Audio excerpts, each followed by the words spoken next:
वंदे मातरम दोस्तों, स्वागत करता हूं मैं आप सबका एक बार फिर से आपके अपने चैनल में। दोस्तों, दिन भर क्या रहा स्पेस, डिफेंस और इंटरनेशनल गलियारे से हम इस वीडियो में एक एक करके एनालिसिस करते हैं। तो चलिए शुरू करते हैं।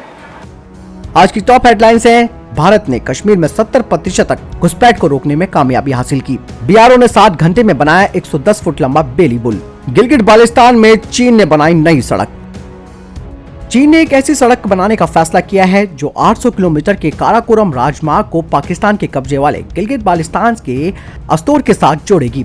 इस कदम के साथ ही बीजिंग और इस्लामाबाद लद्दाख पर दबाव बनाने का इरादा रखे हुए हैं।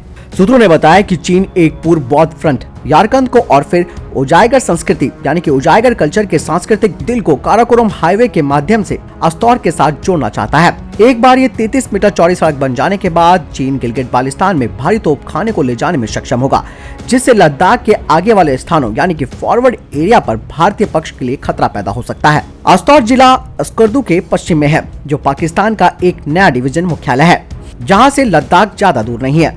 लद्दाख में कई स्थानों पर चीन और भारत के बीच पिछले लंबे समय से गतिरोध बना हुआ है। अस्तौर का मुख्यालय ईदगाह में है और ये गिलगिट बाल्टिस्तान के 14 जिलों में से एक है। एक लो क्वालिटी वाली सड़क वर्तमान में ईदगाह को काराकोरम राजमार्ग से जोड़ती है, जो 43 किलोमीटर दूर है। विश्लेषकों का ये कहना है कि नई सड़क के निर्माण से चीन और पाकिस्तान के बीच कश्मीर में भारत के खिलाफ 2 मोर्चों की लड़ाई शुरू करने की क्षमता बढ़ जाएगी। आईटीबीपी के पूर्व फ्रंटियर का मुख्यालय लखनऊ में बनाया जाएगा। इसके लिए लखनऊ में जमीन तलाश की जा रही है। लखनऊ विकास प्राधिकरण को इस कार्य में लगाया गया है। जमीन के लिए एलडीए ने आईटीबीपी से 55.88 करोड़ रुपए की मांग की है। इससे पहले आईटीबीपी ने जमीन के लिए लीडा से संपर्क किया था। आईटीबीपी ने इसके लिए 18.92 करोड़ लीडा को दिए थे। आईटीबीपी काफी समय से पूर्वी फ्रंटियर मुख्यालय के लिए जमीन तलाश कर रही है। सुरक्षा बल ने इसके लिए लीडा को पैसे भी दिए, लेकिन जमीन नहीं मिली। हाल ही में शासन की उच्च स्तरीय बैठक हुई, जिसमें मुख्य सचिव व अपर गृह सचिव गृह गोपन ने सुरक्षा बलों को जमीन दिलाने की जिम्मेदारी का वादा किया।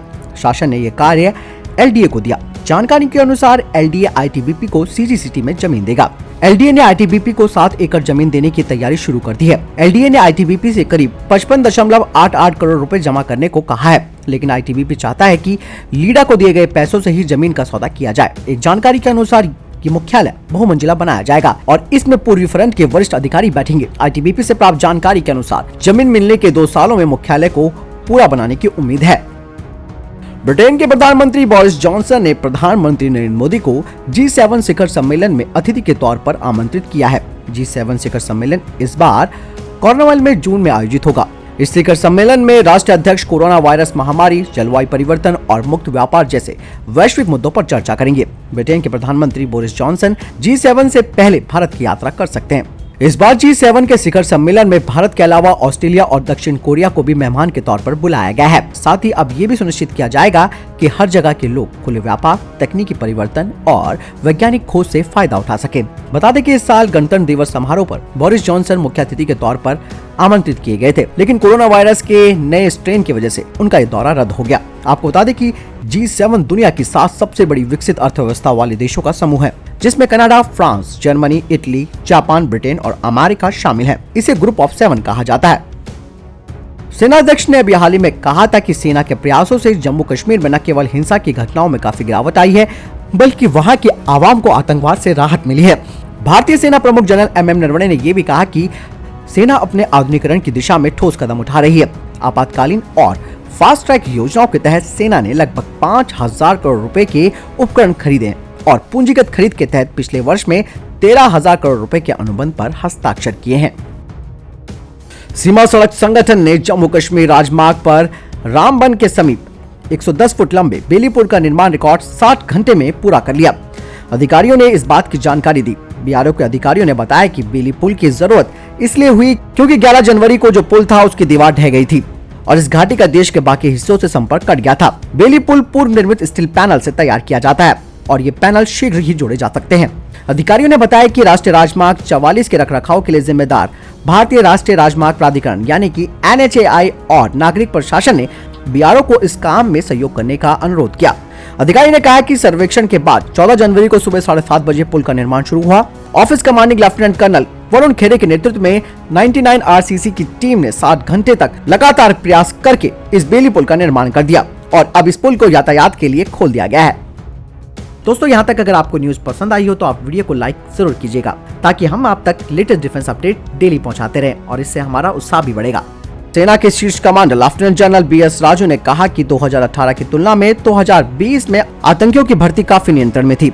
घाटी में आतंकियों की संख्या वर्तमान में 2017 है, जो पिछले दशक में सबसे कम है। पाकिस्तान की ओर से फैलाए जा रहे आतंकवाद पर उन्होंने कहा कि पाकिस्तान की लगातार इच्छा है कि वो देश में आतंकवाद फैलाए। पाकिस्तान लगातार भारत में ड्रग्स और हथियार भेजने की फिराक में रहता है। लगातार वो ड्रोन और सुरंग के माध्यम से ऐसा कर रहा है। इससे निपटने के लिए हम अत्याधुनिक तकनीक का इस्तेमाल कर रहे हैं। एनकाउंटर पर जानकारी देते हुए उन्होंने कहा कि प्रत्येक 20 से 25 विशिष्ट तलाशी अभियानों के दौरान आतंकवादियों के साथ संपर्क स्थापित होता है। तलाशी अभियान के दौरान हम ये सुनिश्चित करते हैं कि स्थानीय लोगों को असुविधा न हो। आतंकियों को खत्म करने पर जनरल BS राजू ने कहा कि सेना पहले से ही चाहती है कि आतंकी आत्मसमर्पण करे। उन्होंने कहा कि जब हमें पता चलता है कि कोई स्थानीय व्यक्ति आतंकी बनकर फंस गया है तो हम उसे सरेंडर करने को कहते हैं। अगर आतंकी की पहचान हो जाए तो हम उसके परिजनों को बुलाते हैं ताकि वो समझ सके। इसके बावजूद भी अगर आतंकी सरेंडर नहीं करता तो हम उसको ढेर कर देते हैं। उन्होंने कहा कि घाटी में पाकिस्तान से आए आतंकी भीड़भाड़ वाले इलाकों में सुरक्षा बलों और आम नागरिकों को निशाना बनाते हैं। आतंकियों का उद्देश्य होता है कि हम भी जवाब देंगे और नुकसान ज्यादा होगा। इसके पीछे उनकी साजिश होती है कि सेना की छवि को धूमिल किया जा सके। आगे उन्होंने बताया कि पिछले साल की तुलना में हमने घुसपैठ को 70% कम करने में अपनी दक्षता दिखाई है।